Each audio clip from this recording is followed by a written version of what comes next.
Ok, pues antes que nada, comentarles, estuve un poco indeciso para la selección de la temática, no hallaba por cuál camino irme para compartir algo con ustedes. La intención de compartir esta parte es porque dentro de los estudios que yo hice de maestría, por ahí en el 2010, como parte de la tesis que estuve realizando, una parte pequeña de la metodología, trabajé algo sobre análisis de contenido. Sin embargo, pues en ese tiempo ustedes saben que, al menos en mi caso, no tenía tanto contacto con libros de metodología, ¿no? La red de internet no funcionaba muy bien en el lugar donde yo vivía. No tenía acceso a bibliotecas. De hecho, donde estudié la maestría, pues estaba yendo 3 veces por semana, pero a una subsede, que fue la UPN de Zacatecas. Estuvimos cursando la maestría en Sombrerete, teníamos por ahí las sesiones, pero estábamos en un espacio donde no teníamos acceso a la biblioteca. Únicamente cada mes íbamos a Zacatecas, a la UPN, y pues hacíamos lo que podíamos en cuestión de investigar algunos libros de metodología para apoyarnos en la tesis. Y pues desafortunadamente en ese caso mi asesor no me ayudaba tanto como para poder hacer un buen trabajo en el ámbito metodológico. Entonces hice un ejercicio muy rudimentario sobre análisis de contenido y me quedé con esa espinita, me quedé con esa idea de poder hacer algo un poquito más sistemático, y es por eso que de ahí surge la intención, el interés de investigar un poquito más. Aunado a ello, pues recuerdo que en el doctorado este tema no se tocó, al menos no lo recuerdo que lo hayamos revisado en algún semestre en la clase de metodología, y también por eso pues surge más todavía la intención o el interés por revisar. Entonces vamos a revisar esta información que quiero compartirles. Primeramente, pues comentarles cómo tengo organizada la presentación. Espero no salirme del límite de tiempo. Primeramente, voy a presentar una definición conceptual a partir de algunas referencias que estuve revisando. Eh, Nos vamos a dar cuenta que el análisis de contenido está visualizado en dos sentidos, en un tanto procedimiento cuantitativo y en tanto procedimiento cualitativo. Vamos a revisar los dos, vamos a revisar un ejemplo de cada uno. Vamos a revisar algunas consideraciones generales, principalmente hablando de ciertas críticas que se hacen al método o técnica. Y finalmente, algunas posibilidades en investigación, hablando del tema de posibilidades heurísticas que pudieran haber, aplicaciones prácticas que le pudiéramos dar a esta aportación metodológica. No me atrevo a decir método porque hay quienes dicen que es un método, hay quienes dicen que son técnicas, entonces hay una discusión bastante compleja en cuestión de definir a qué se refiere esta situación de análisis de contenido. Entonces iniciamos con la definición conceptual. Primeramente, eh, revisando por ahí la literatura, aclaro que no fue una revisión muy exhaustiva. Estuve revisando algunos artículos, pero me parece que logré rescatar algunas ideas.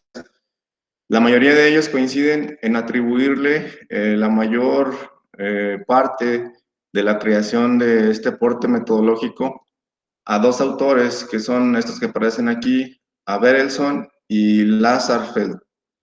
Ellos sacan un libro en 1948 donde mencionan por primera vez en forma el análisis de contenido como procedimiento metodológico en investigación.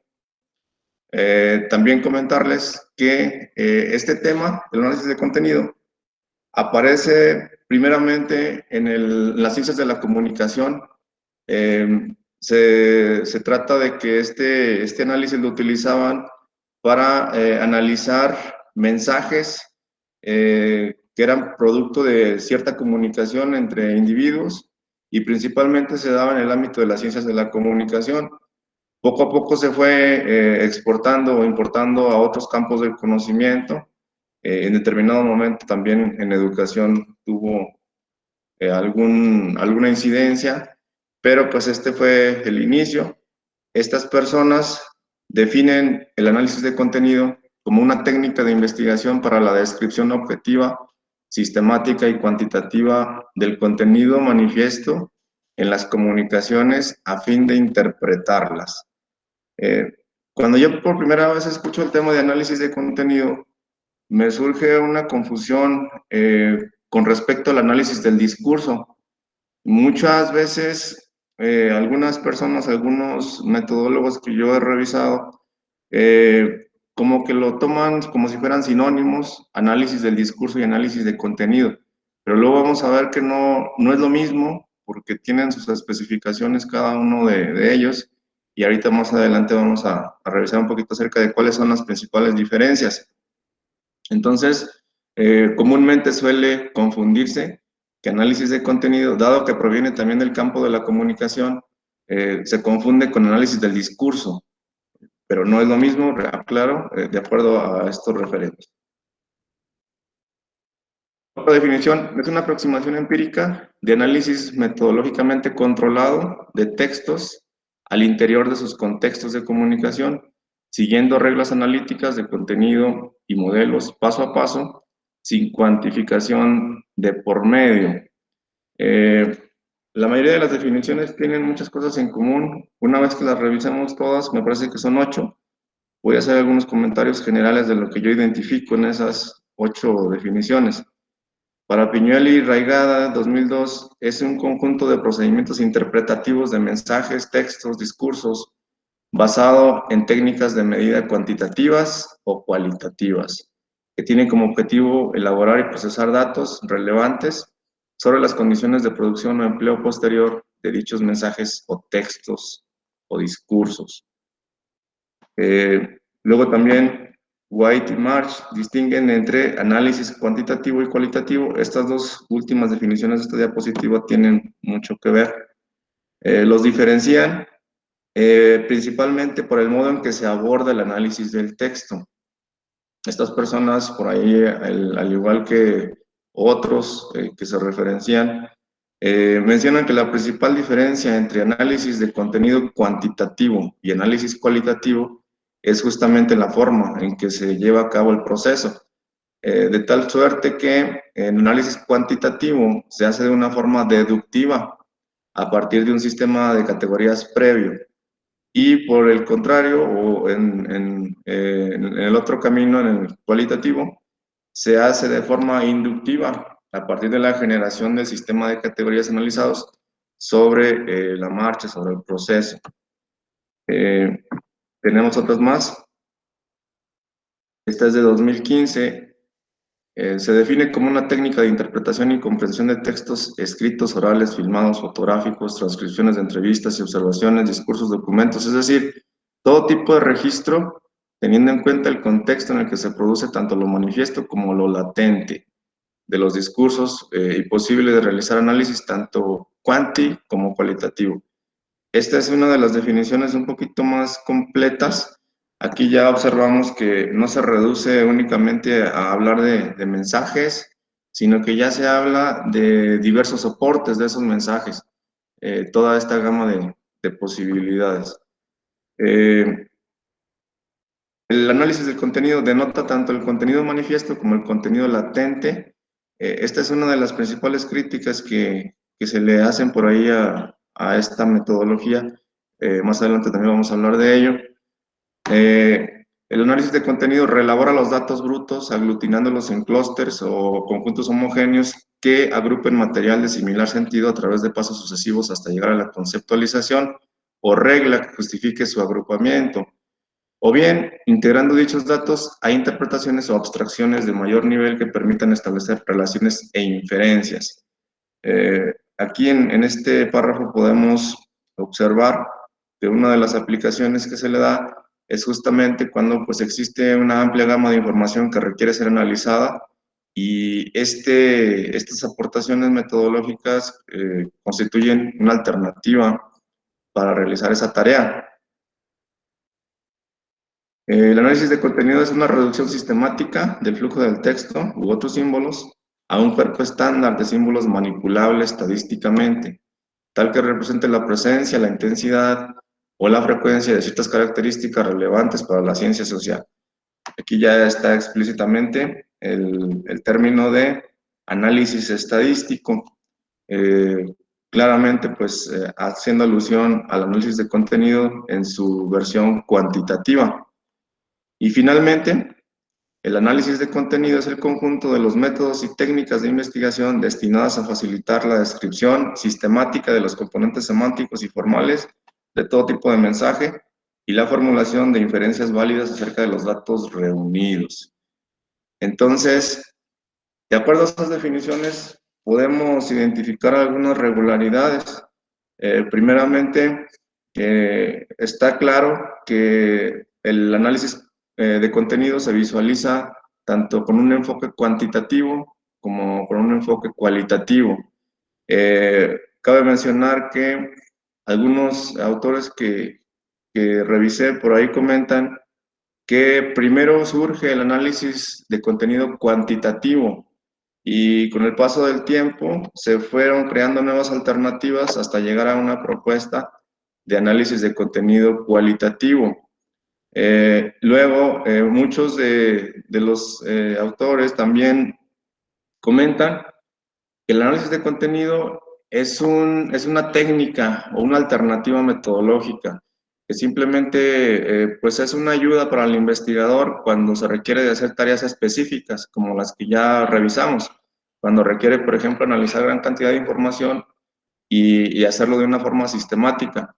Pero luego hay otras propuestas más complejas, más sistemáticas, que mencionan que el análisis de contenido es un método como tal, e incluso nos dan todas las fases que debe llevar el método, paso por paso lo describen muy claramente, y de esta forma defienden la idea de que el análisis de contenido es un método como tal, al igual que cualquier otro dentro de la investigación educativa o social.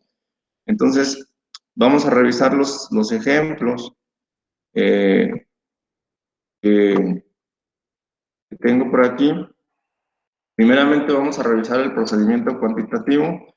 En este caso, como ustedes podrán ver el ejemplo a lo largo de la exposición, estos ejemplos que yo tomo son propuestas de aquellos autores que defienden que el análisis de contenido es un método como tal, porque tiene un conjunto de pasos muy específicos, muy concretos a realizar. Entonces, la mayoría de los textos que estuve revisando referencian a esta persona, Mayrin, del año 2000, por su contribución de dos modelos de análisis de contenido, que esos modelos pues definen de cierta forma el método en su totalidad.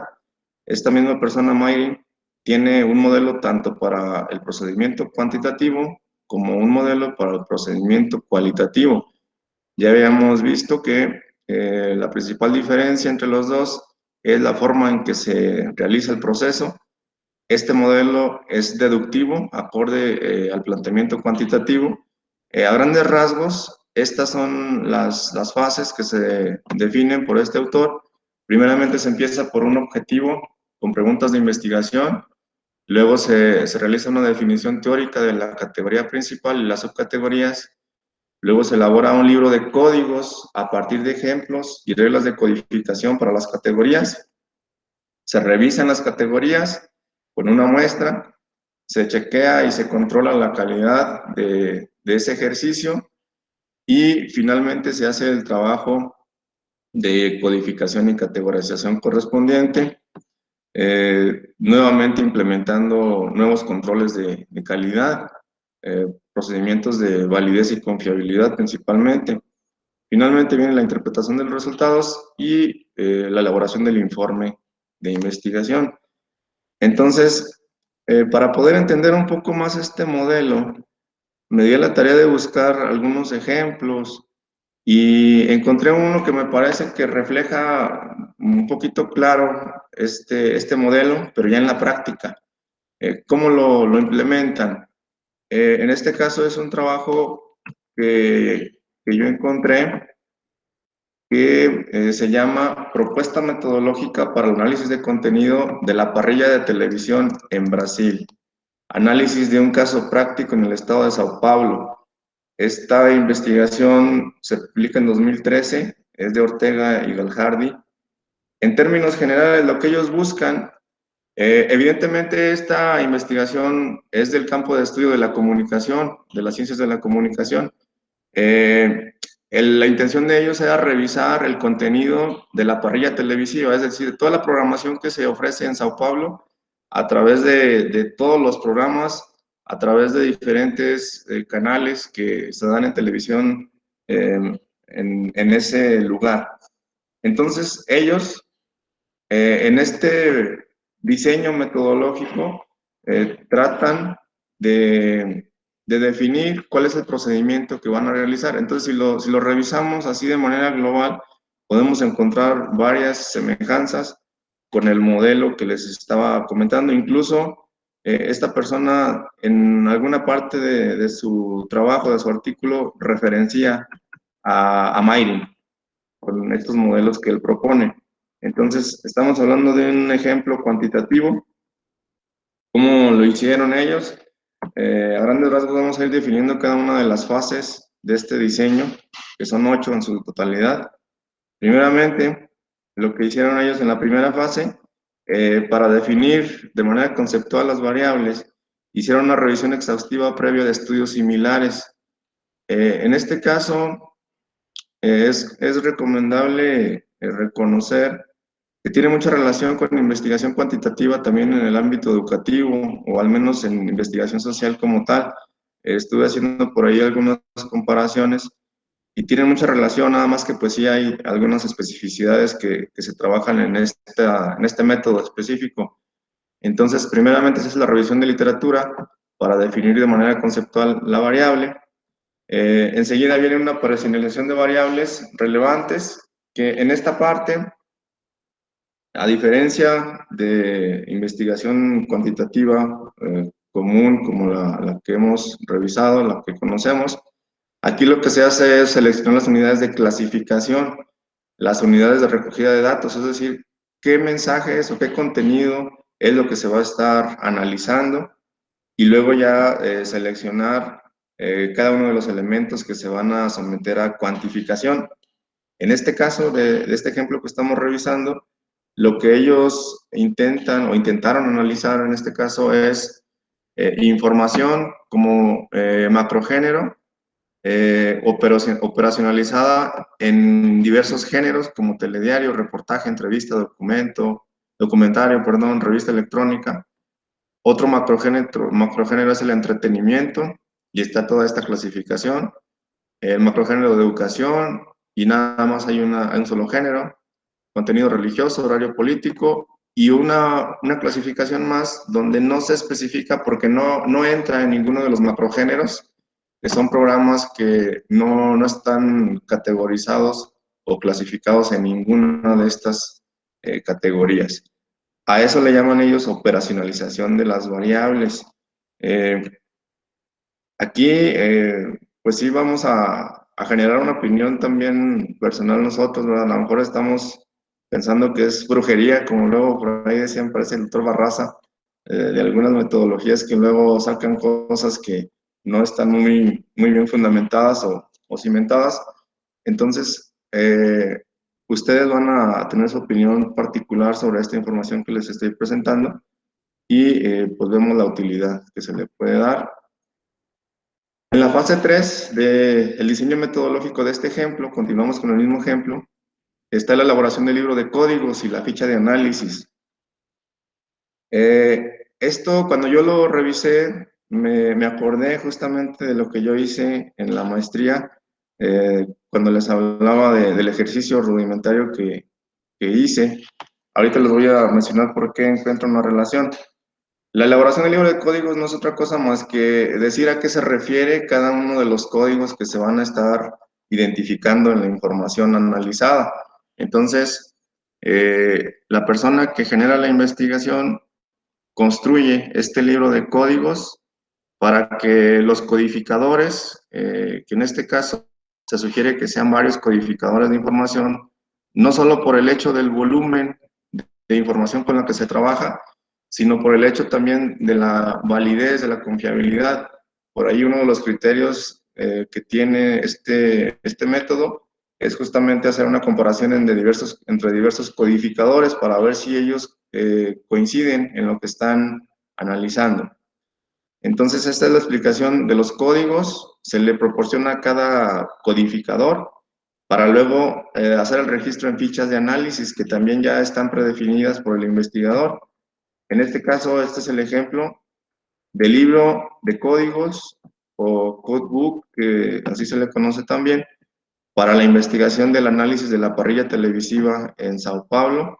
Y luego viene la plantilla de codificación, donde la persona que va a fungir como codificador va a ir vaciando la información en base al análisis de contenido que esté haciendo de cada una de las programaciones televisivas.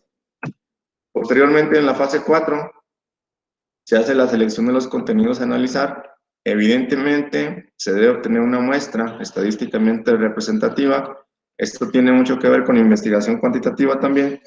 Ustedes saben que cuando se investiga una población extensa, pues es necesario sacar una muestra, porque no es posible investigar la muestra en su totalidad. Entonces, algo similar se hace en análisis de contenido cuantitativo, al sacar la muestra de cuáles son los programas, en qué horarios específicos se van a estar analizando esta información. Y luego viene la fase 5 con el pilotaje del proceso de codificación, y aquí entra la parte que les mencionaba. Antes de realizar ya la versión definitiva del proceso de codificación, viene un ensayo o un pilotaje donde los participantes que van a fungir como codificadores entran en una fase de consenso o acuerdo intersubjetivo. Es decir, comparan la información que ellos obtienen, se comparten las plantillas de codificación a partir de una misma programación televisiva en este caso, y luego ven si es confiable la información, si coinciden en lo que están observando, en los códigos que están registrando, y una vez que se supera esta fase, que es una fase de control también, ahora sí se procede a la codificación real de la muestra seleccionada, donde se llenan ya las fichas de análisis definitivos, siguiendo las indicaciones del libro de códigos que ya previamente se les había proporcionado. Luego en la fase 7 se chequea la fiabilidad nuevamente de la codificación. Ya habíamos visto en el modelo que hay dos momentos para checar la confiabilidad. En este caso, el procedimiento que ellos recomiendan es el coeficiente de capa de Cohen, para justamente analizar si dos o más codificadores coinciden en lo que están registrando. Entonces se obtiene este cálculo, y aquí está la explicación de esta prueba estadística, donde 0 significa que no hay ninguna concordancia, por ende, pues la fiabilidad es mínima, y el 1 es una concordancia perfecta, donde sería una probabilidad muy alta. Ese es uno de los criterios estadísticos que se hacen dentro de este ejercicio metodológico. Y finalmente, pues viene la parte de análisis de los datos, elaboración del informe de investigación, donde se hace el análisis estadístico que se desea en función de las preguntas de investigación, y se elabora el informe final de resultados. Así como hay varios ejemplos de la aplicación del método. Repito, muchos autores lo mencionan que es un método, otros dicen que es una técnica, otros dicen que es brujería, o no así utilizan el término como brujería, pero dicen que es algo que está completamente fuera del método científico, ese tipo de cuestiones, de críticas. Eso es lo que respecta a el ejemplo cuantitativo. Con respecto al procedimiento cualitativo, voy a hacerlo un poquito más rápido. Habíamos dicho que se maneja mediante un modelo inductivo. En este caso, también el modelo es de la misma persona, de Mayling 2000. En este caso, lo que se propone es partir de un objetivo de preguntas de investigación, determinar y definir los criterios de selección y niveles de abstracción de inducción de las categorías, paso se formulan las categorías a partir del texto, excluyendo viejas categorías, formulando nuevas. Este es un proceso cíclico que se va dando durante la investigación, donde pueden existir categorías iniciales, pero luego con el paso del tiempo, del análisis, pueden surgir nuevas, algunas se pueden agrupar en una misma, etcétera, etcétera. Se revisan las categorías con algunos procedimientos de chequeo y control de calidad. Se da el trabajo final a través de los textos, nuevos chequeos de control y la interpretación de resultados. Es muy similar al modelo anterior. Aquí la diferencia radica justamente en la parte de la inducción en el caso de cualitativo y lo deductivo en el caso de cuantitativo. El ejemplo que vamos a revisar, así de manera muy rápida, es un trabajo que está en un artículo de investigación del 2003 a cargo de Cáceres.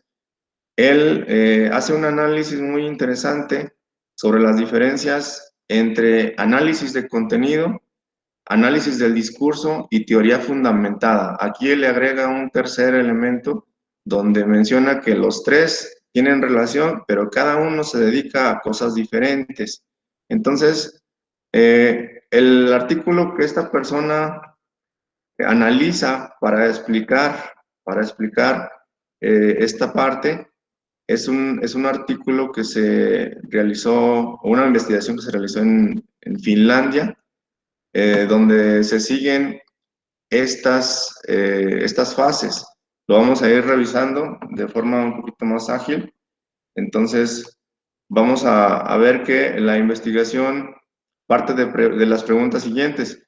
Esta investigación es totalmente de otro campo. Aquí se dedica la persona a investigar qué tipo de estrategias se emplean los blogueros para solicitar apoyo informacional y emocional durante su dieta alimentaria y qué estrategias emplean los lectores para proporcionar este apoyo. Es decir, se hace un muestreo no probabilístico y se seleccionan 8 blogs que están en internet cuyos contenidos se transcribieron y analizaron. En este caso, los blogs son del campo de la salud alimentaria, en el tema de las dietas alimentarias.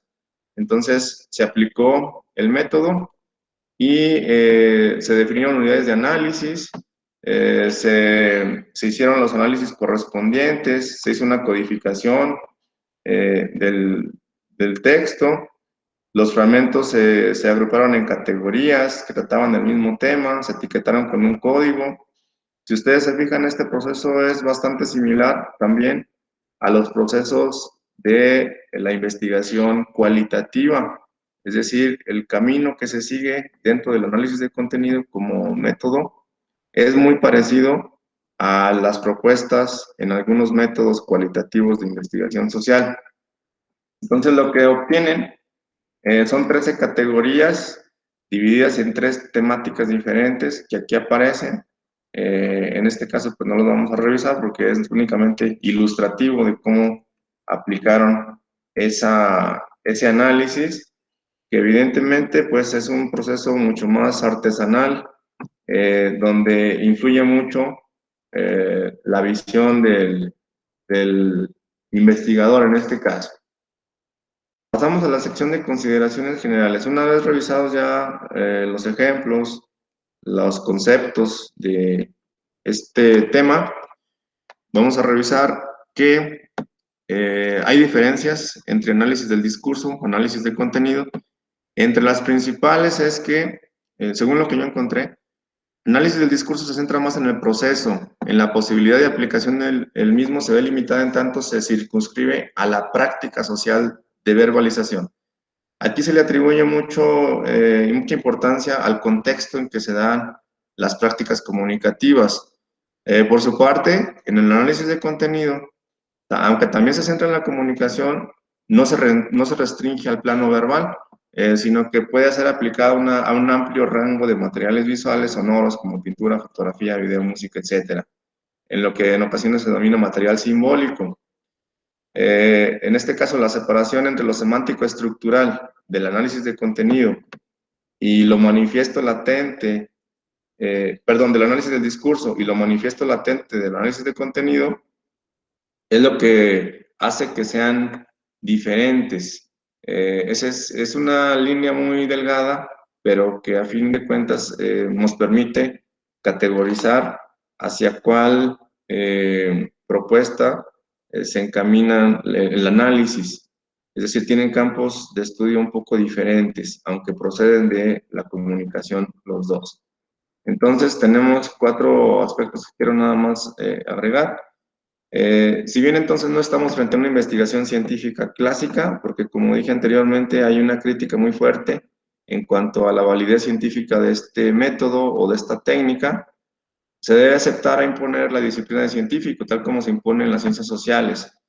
Estas afirmaciones no son mías, aclaro, son de Cole, 2011, en su afán de no defender al método o la técnica, sino de que hacer un análisis crítico de lo que se dice sobre análisis de contenido.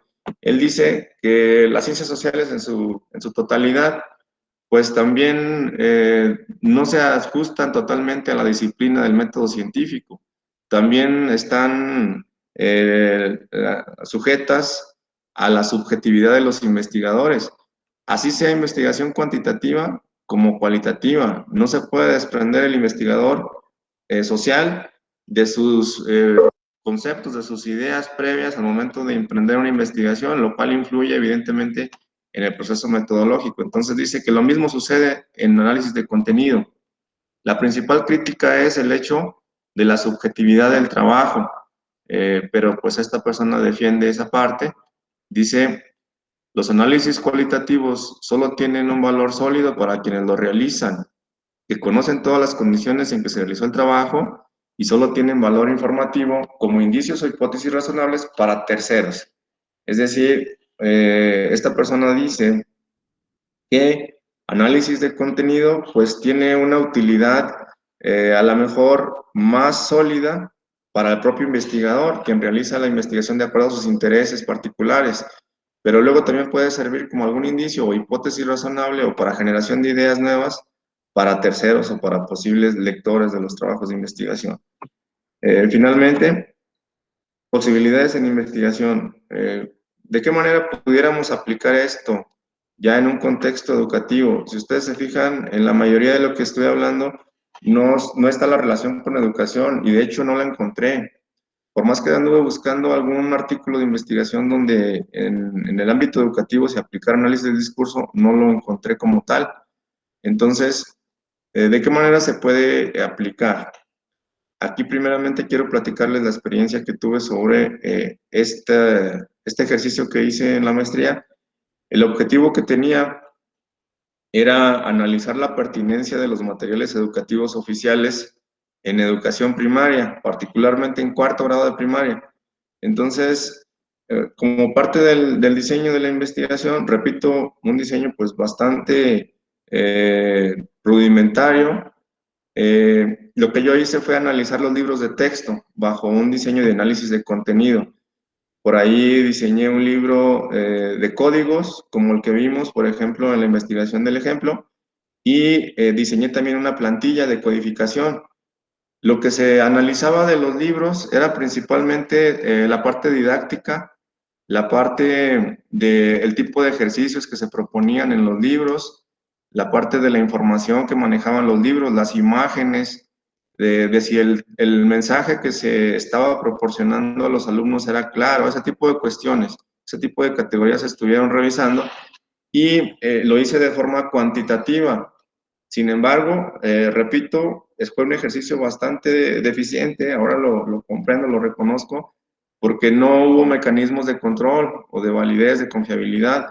Simplemente fui yo el único que hizo la codificación. No hubo punto comparativo con otros codificadores para poder establecer esta parte de la fiabilidad. Tampoco se hicieron análisis estadísticos fuertes, únicamente lo que utilicé fue estadística descriptiva de manera muy general. Pero repito, esa parte yo lo hice únicamente como una alternativa que me ayudara a analizar esa parte de los libros. En sí, la investigación tenía un diseño cualitativo en general. Sin embargo, pues utilicé esta técnica, yo lo vi como técnica de investigación en ese caso específico, para tener un punto de comparación con relación a los materiales educativos oficiales. Pero en sí el objetivo general era que a partir de entrevistas, a partir de grupos focales con maestros, definir si eran pertinentes o no los materiales educativos oficiales. A grandes rasgos, así lo apliqué yo, pero luego también se puede aplicar en otras cosas. Ustedes saben que ahora con la educación digital o a distancia, existen múltiples medios de comunicación, como lo son los grupos de WhatsApp. Una investigación que pudiera hacer uso de este método sería justamente analizar el contenido de esos grupos de WhatsApp, qué tipo de mensajes se transmiten para identificar categorías y poder hacer conclusiones. Asimismo, con los foros de discusión, algunos blogs que están en Internet, evidentemente de contenido educativo, aquí se podría hacer algo como se revisó en la investigación que revisamos de ejemplo, donde se hace un muestreo para seleccionar cuáles foros podrían ser analizables y emprender todo el método en este caso. También en el Facebook, algunos grupos que están establecidos en el ámbito educativo, también se puede aplicar por ahí ese método.